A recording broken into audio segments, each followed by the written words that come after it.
여러분, 우리가 한 번만 살 수 있는 인생을 걸어가지 않습니까?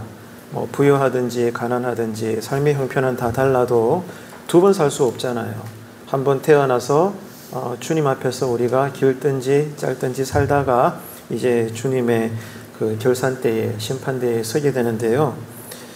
인생에서 가장 중요한 일이 어떤 것이 있을까요? 물론 각자의 삶의 형편이나 자리에서는 중요한 것들이 다 다르겠지만 그래도 모든 사람들에게서 빈부격차를 막론하고 동일하게 모든 인생에 가장 중요한 두 가지 일이 있다는 것을 우리가 먼저 기억을 해야겠습니다. 한번 여러분 속으로 답변해 보시겠어요? 내 인생에, 우리 인생도 다 똑같아요. 네. 우리 인생에 있어서 가장 중요한 일 두 가지가 뭘까? 첫 번째는 뭐니 해도 내가 구원받는 일입니다. 구원받아야 돼요. 아무리 내가 박사학위 10개를 따고 있고 세계 평화상을 따고 세상에서 보란듯이 성공을 누리며 잘 살아도 천국 못 들어가면 그 인생은 실패한 것입니다. 그렇잖아, 그죠? 그래서 가난한 자도 구원받아야 되고 병든 자도 구원받아야 되고 성공한 사람도 부자도 누구든지 간에 이 땅에 사람으로 창조되었다면 예수 이름으로 여러분 구원을 받아야 되는 거예요. 이게 모든 인생 가운데 가장 중요한 일로서 첫 번째입니다. 첫 번째가 뭐라고요? 구원받는 일입니다. 자, 그러면 가장 중요한 일로서 두 번째 일은 뭘까요? 그 말은 첫 번째 구원받는 일과 연결되는데요. 생각해 보세요. 구원받으면 끝입니까, 그러면? 아직 내가 살아있는데. 그렇죠, 그죠? 구원받으면 끝인가요? 아니잖아요. 다시 말해서 구원받음은 하나님 나라의 삶의 시작입니다. 영적으로 새로 태어났으니까요. 거듭났으니까. 구원은 시작이에요. 이제 스타트한 거예요. 달리기를 시작한 거예요. 남은 건 뭐죠? 결승전에 포기하지 않고 들어가야 되는 거예요.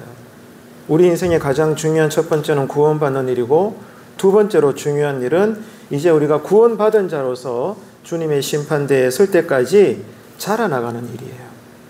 구원받았다는 것은 내 안에 진리라는 생명이 심겨졌다는 거거든요. 진리는 생명입니다. 생명의 특징이 뭐예요? 자라나간다는 거예요. 그렇기 때문에 구원받았다고 말은 하는데 내가 자라지 않는다? 다시 생각해 봐야 돼요. 그것은 생명으로서의 구원이 없다는 얘기입니다. 죽은 구원은 말이 안 되잖아요.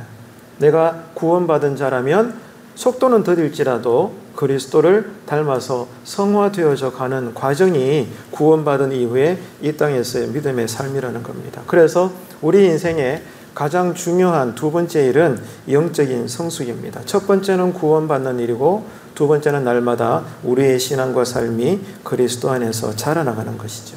자, 그러면은 무엇이 이 두 가지를 결정할까요?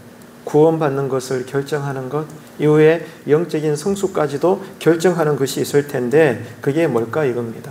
아주 중요한 내용이죠. 그래서 오늘은 주보에도 설교 제목이 기록되어 있지만 자, 구원받는 일과 영적으로 성숙하는 것에 있어서 과연 그 두 가지를 결정하는 것이 뭔가 오늘 우리가 읽은 이 베레아 사람들의 신앙의 태도를 보면서 우리는 그것을 확인하게 될 겁니다.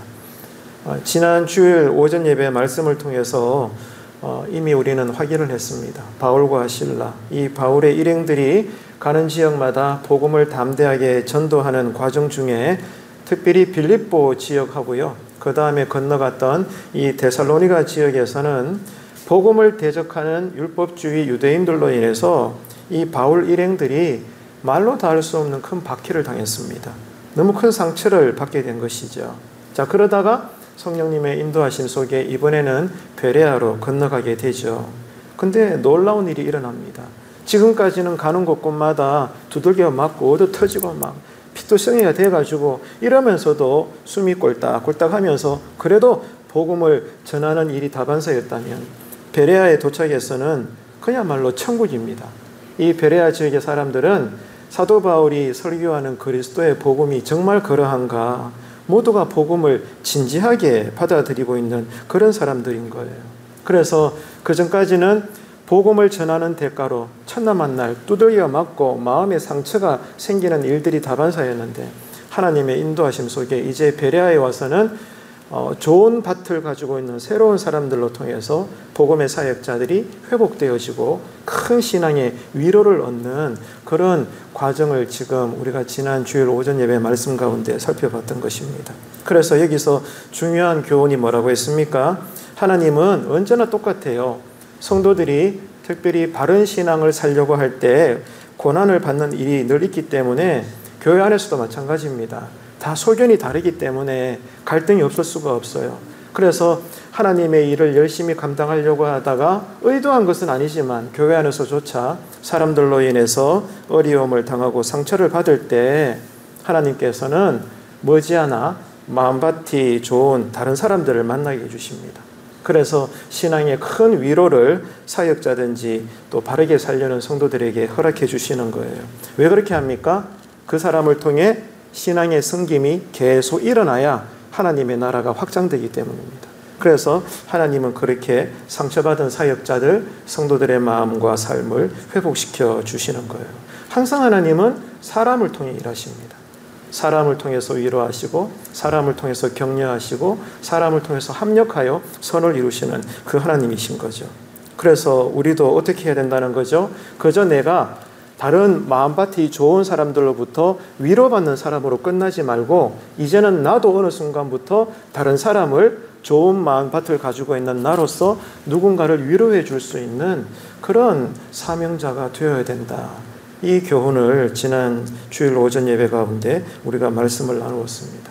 그래서 오늘은 이 그리스도의 복음을 진지하게 받아들였던 베레아 사람들의 모습을 보면서, 다시 말해 베레아에 살아가는 성도들을 본받아서 말씀에 대한 성도의 태도가 구원과 영적인 성숙에 있어서 큰 결정을 하는 요소가 된다는 것을 우리가 오늘 이 수요 예배 가운데 짧은 시간이지만은 말씀을 통해 우리가 확인하고자 합니다. 여러분, 우리가 옛날 때부터 이런 격언은 다 들어보셨죠. 말 한마디가 뭘 갚는다고요? 천냥빚도 갚는다고 했어요. 이 말 한마디를 어떻게 하는가에 따라서 여러분 인생이 달라지는 겁니다. 그런데요, 신앙도 마찬가지라는 거예요. 지금처럼 똑같은 공간에서 우리가 예배를 드리지만 어디나 그래요. 누구는 은혜를 받지만 누구는 은혜를 못 누립니다. 삶의 자리도 마찬가지예요. 평범한 일상을 우리가 서민으로서 전부 다 비슷하게 우리가 살아가지만은 각자 하나님을 향한 열심, 진심, 태도는요 같을 수가 없습니다. 우리가 교회 안의 생활이나 교회 바깥의 모습이 직업은 달라도 대부분 살아가는 형편은 비슷하잖아요. 그런데 똑같이 믿는 자들이지만 그 가운데 누군가는 생활조차도 반듯할 수 있고 누군가는 교회 바깥에서는 엉망으로 사는데 교회 안에서만 그냥 거룩거룩하는 그런 이중적인 사람도 있을 수 있고, 이 신앙적인 그 모습조차도 사람마다 다 다르다는 거예요. 바울과 실라가 전하는 그리스도의 복음에 대해서 빌립보 지역에서와 또 데살로니가 지역에서는 받아들이는 사람도 있지만 그 지독한 유대주의자들로 인해서 바울과 실라가 그렇게 고난을 당했는데, 이번에는 놀랍게도 베레아에 건너와서는 모든 베레아의 사람들이 한결같이 복음 앞에 선한 태도와 뜨거운 열정을 가지고 이 그리스도의 복음을 받아들이다는 거예요. 그래서 이런 베레아 성도들의 신앙의 모습이 오늘 우리에게 도전이 되는 것입니다. 그리고 귀감이 되는 것이죠. 그래서 오늘 이 시간에는 우리가 베레아에 살아가는 성도들, 바울을 통해서 이 그리스도 복음을 제대로 받아들이는 이 착한 행실로 말씀 앞에 좋은 태도를 보고 있는 그들을 통해서 우리가 어떤 신앙을 배워야 되는가, 오늘 수요 예배 가운데 저는 말씀을 따라 두 가지를 여러분에게 전하려고 합니다. 첫 번째는요, 이거예요. 말씀을 기꺼이 수용하는 태도입니다. 말씀을 기꺼이 받아들이는 거예요. 사람 말로 듣지 않고 하나님께서 저 사람을 통해, 저 교회를 통해, 지금 이 상황을 통해 나에게, 우리에게 말씀해 주심을 내가 믿습니다. 말씀을 기꺼이 여러분 수용하는 태도, 이것이 오늘 우리가 베레아 성도들을 통해서 배워야 될 점이라는 거예요. 하나님은 이 세상을 무엇으로 창조하셨습니까, 여러분? 오직 말씀이죠. 빛이 있으라 하심에 빛이 막 생겨나고 산아 솟으라 하며 산이 막 생겨나고 그런 겁니다. 하나님은 말씀으로 세상을 창조하셨죠. 그리고 난 다음에 쉬셨나요? 아닙니다. 지금도 말씀으로 이 온 우주의 역사와 개인 인생사를 주관해 가십니다. 창조하시고 주관하시는 것은 하나님의 여전한 말씀입니다. 더 나아가서 훗날에 주님의 심판대에서도 우리를 심판하시는 것은 창조 때의 그 말씀, 오늘 또 우리를 이끌어 가셨던 그 말씀이 우리를 판단하십니다. 우리를 심판합니다. 그래서 하나님은 말씀이신 것입니다. 그래서 우리가 이 하나님의 말씀을 어떻게 대하는가, 이 태도가 우리에게도 똑같아요. 우리의 영혼의 구원과 신앙의 성숙도를 결정하는 것이다. 이것이 오늘 본문에서 중요한 부분입니다. 오늘 본문에서 베레아 성도들은 데살로니가 사람들보다 더 고결한 마음을 가지고 있다라고 하는 칭찬을 들었습니다. 왜 그럴까요? 하나님의 말씀을 대하는 그들의 신앙적 태도가 특별했기 때문이죠. 자, 이것은 여기뿐만 아닙니다. 여러분 아실 거예요. 복음서에 보게 되면 언니 마르다와 동생 마리아의 태도에서도 우리는 동일하게 이 말씀에 대한 태도가 어떠한가에 따라서 예수님의 판단이 달랐다는 것을 우리는 기억하게 됩니다. 자, 이 두 여인이 하나는 언니고 하나는 동생이잖아요. 똑같이 예수님을 사랑했어요. 어느 날 예수님이, 그렇게 흠모하는 예수님이 자기 집에 방문하신 거예요. 그래서 언니는 또 언니답게 너무 사랑하는 예수님이기 때문에 당장 부엌에 가서 정말 땀을 뻘뻘 흘리면서 예수님이 맛있게 드실 만한 음식을 장만한다고 너무너무 분주했던 거예요. 이쯤 되면 세상의 상식으로 볼 때 언니가 저마에 고생하면 그 옆에 누가 또 고생해야 돼요? 동생이 따라 해야 되잖아요.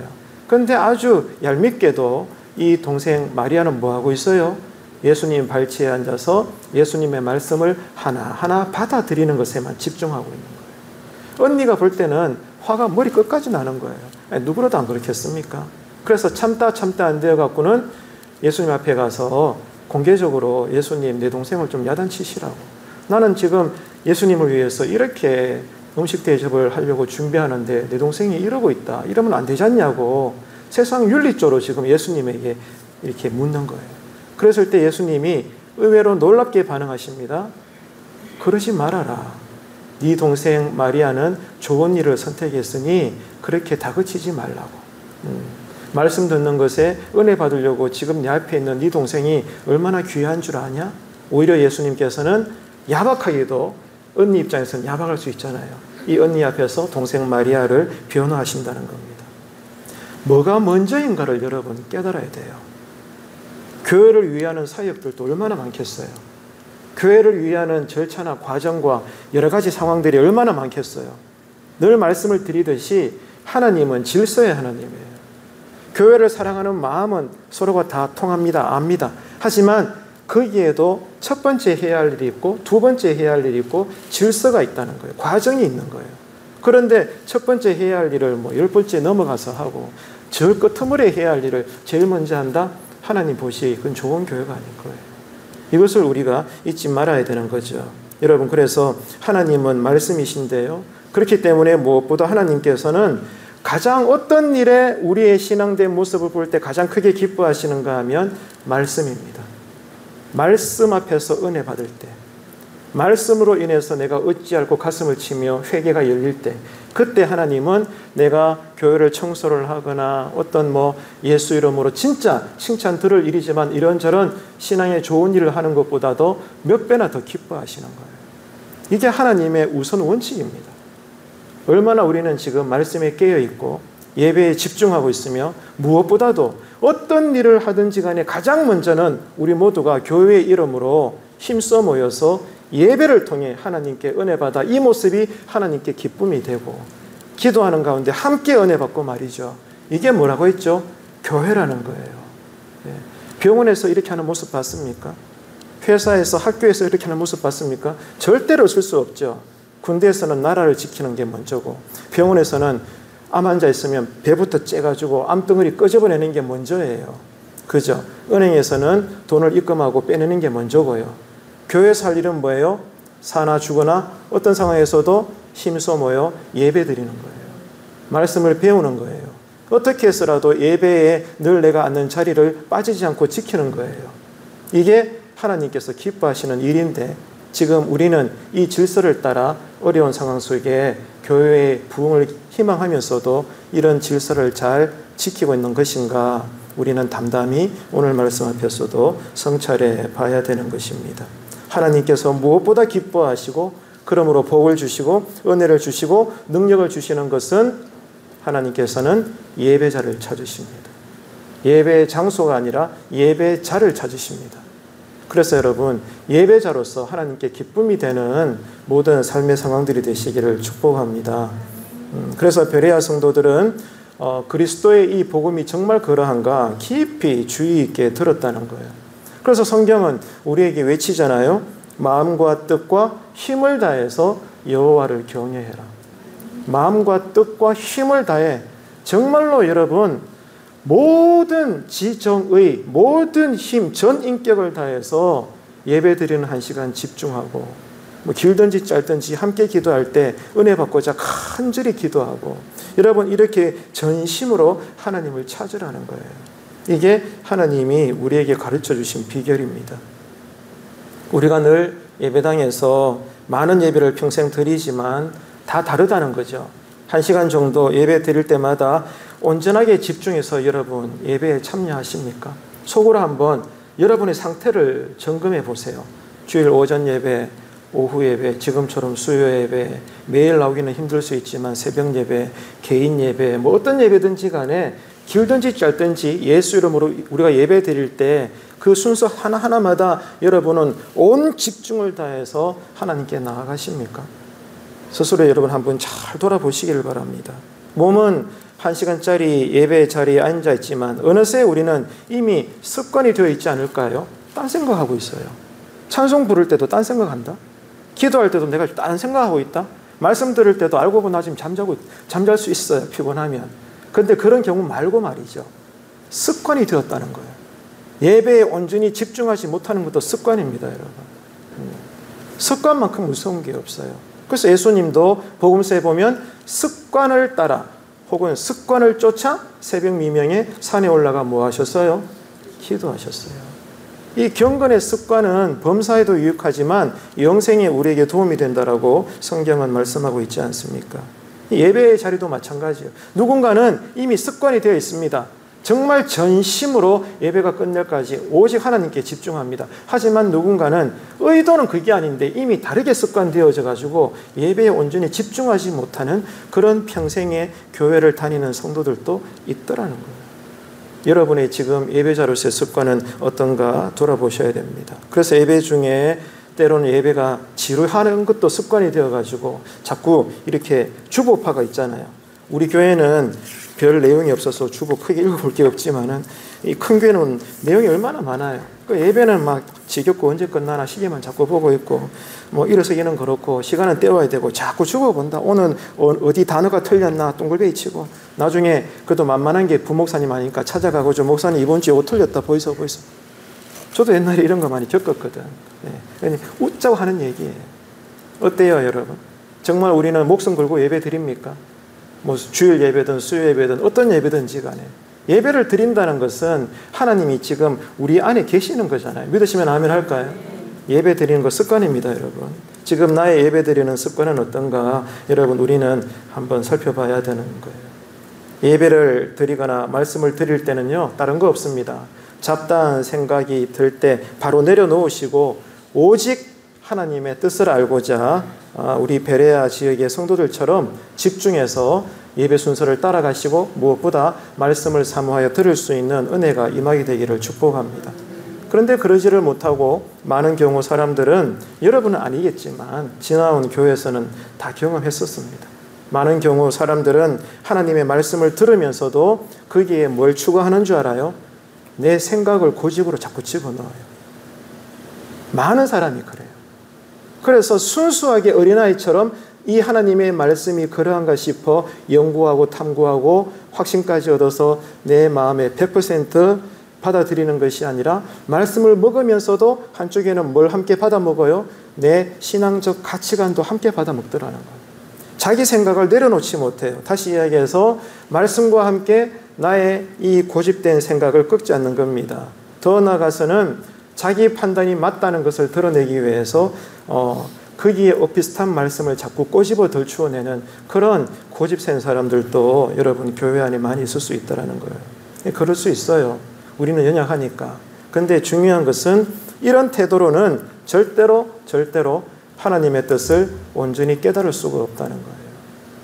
제 말이 아니라 여러분 한국 교회 안에 유명한 사역자들 많잖아요. 많은 목사님들과 선교사님들, 사역자들이 한결같이 하는 얘기가 있잖아요. 여러분 다 들어보셨을 거예요. 순종은 뭐예요? 99% 순종은요, 순종이 아니래요.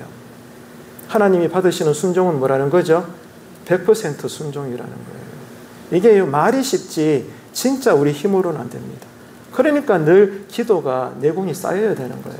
그래서 성령님의 역사로 나를 권리 포기하고 자꾸 내려놓아야 여러분 그리스도를 닮아가는 성화가 자꾸 여러분 이게 습관되어지고 쌓여져 가면서 시간은 더딜지라도 여러분 진짜 그야말로 100% 어떤 상황에서도 말씀대로 순종할 수 있는 삶의 예배가 드려진다는 것입니다.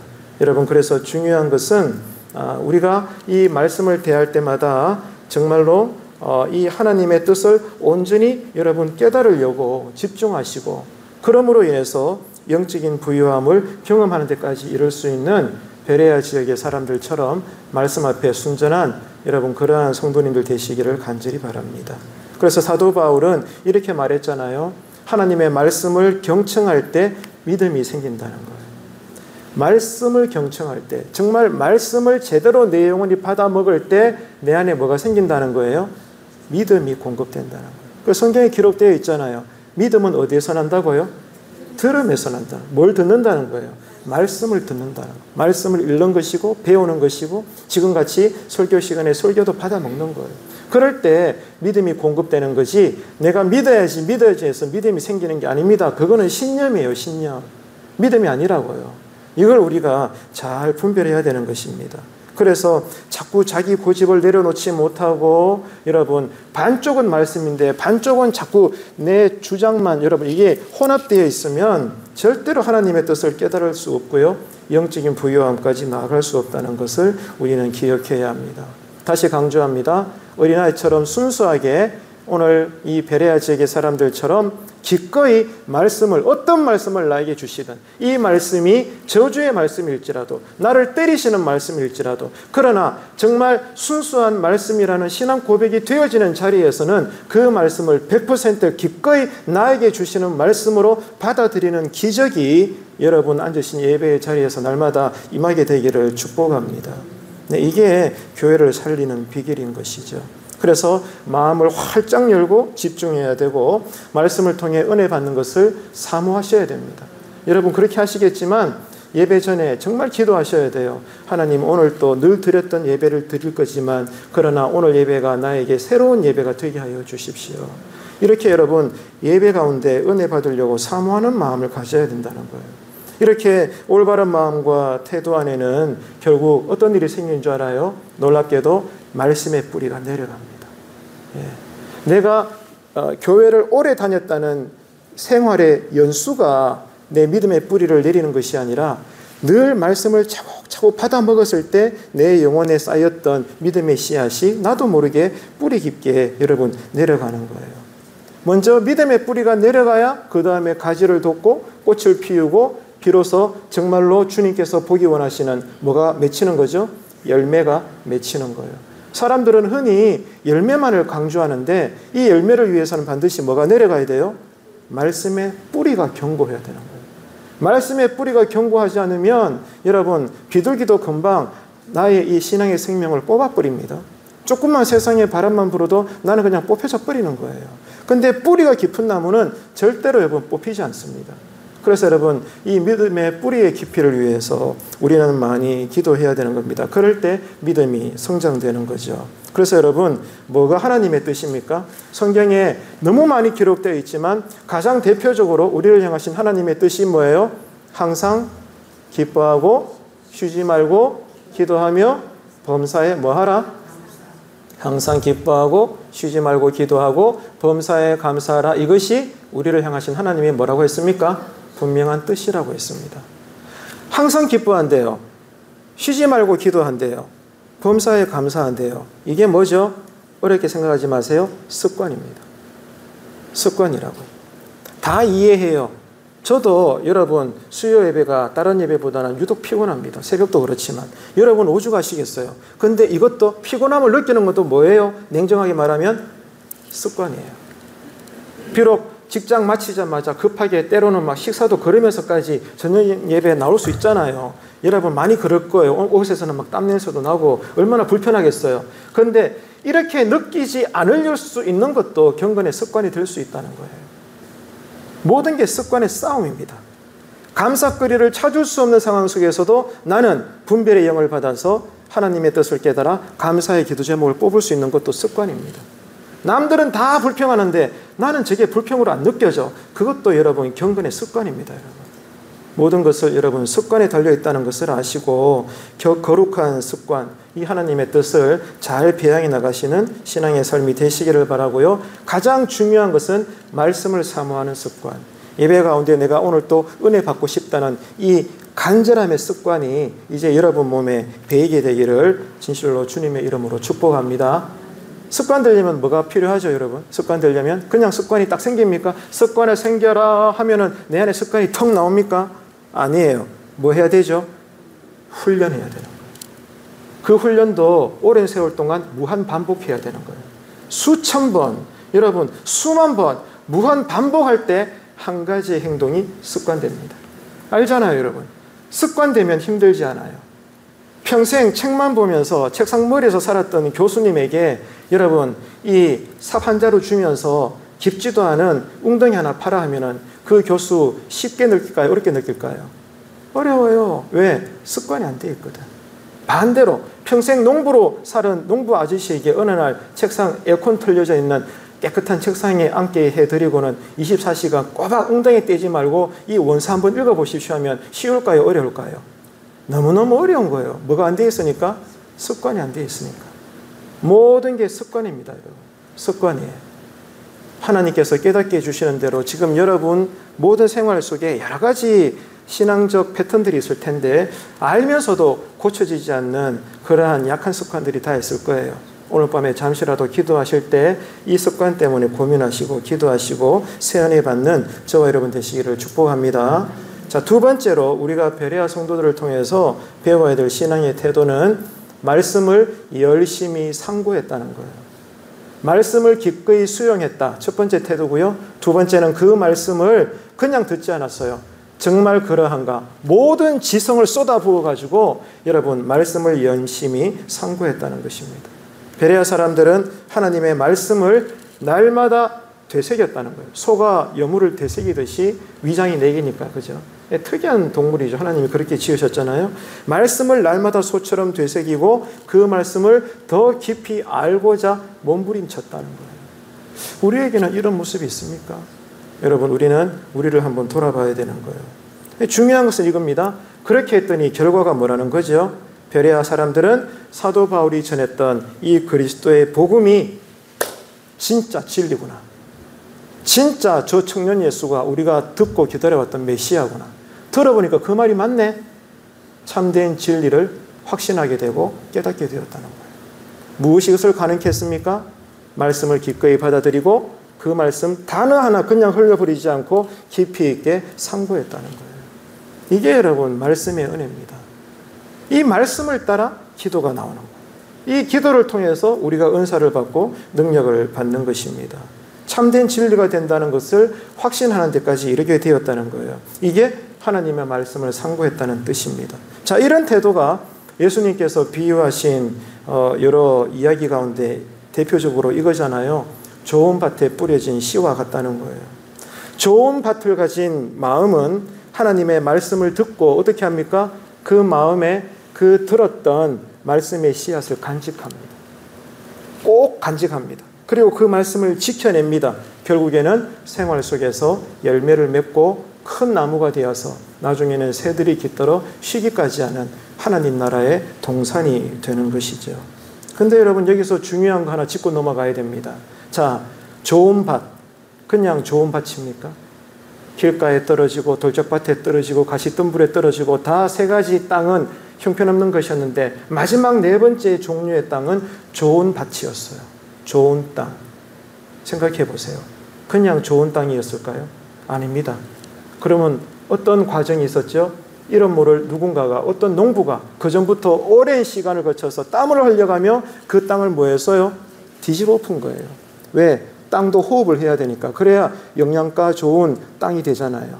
그래야 씨앗이 떨어졌을 때 영양실조 걸리지 않고 큰 나무가 되잖아요.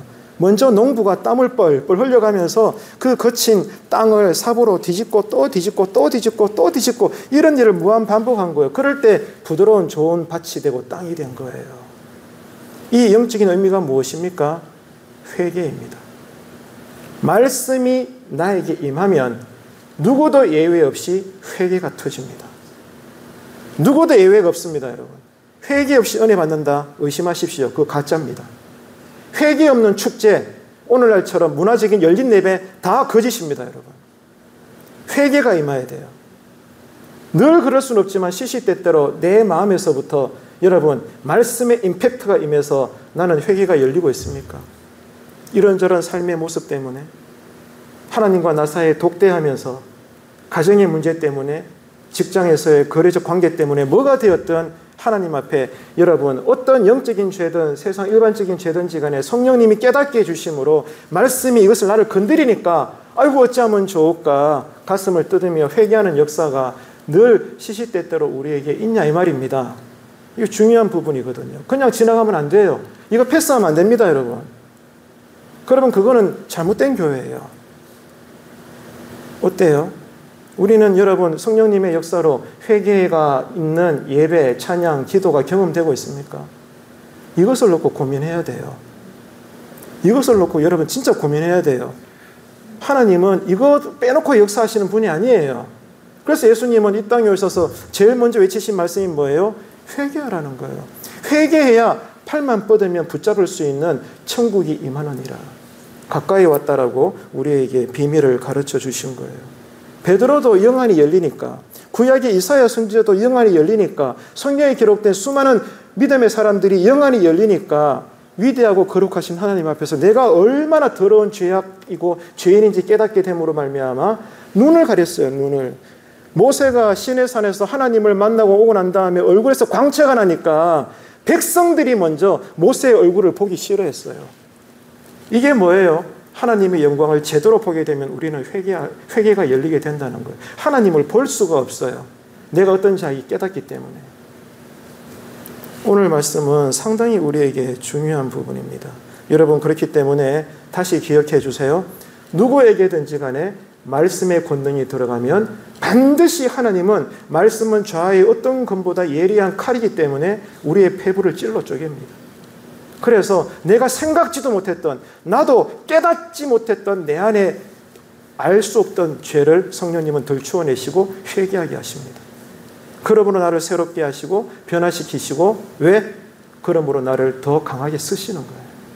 이게 이 땅에서 하나님 나라의 삶이 확장되어지는 가장 기본적인 과정이라는 거죠. 오늘 이 자리에 나오신 모든 수요 예배자들은 하나님을 사랑하시는 줄로 믿습니다. 하나님을 사랑하시죠? 아멘 한번 해보실까요? 아멘이시죠? 네. 늘 제가 여러분에게 이런 식으로 대화했듯이 또 묻겠습니다.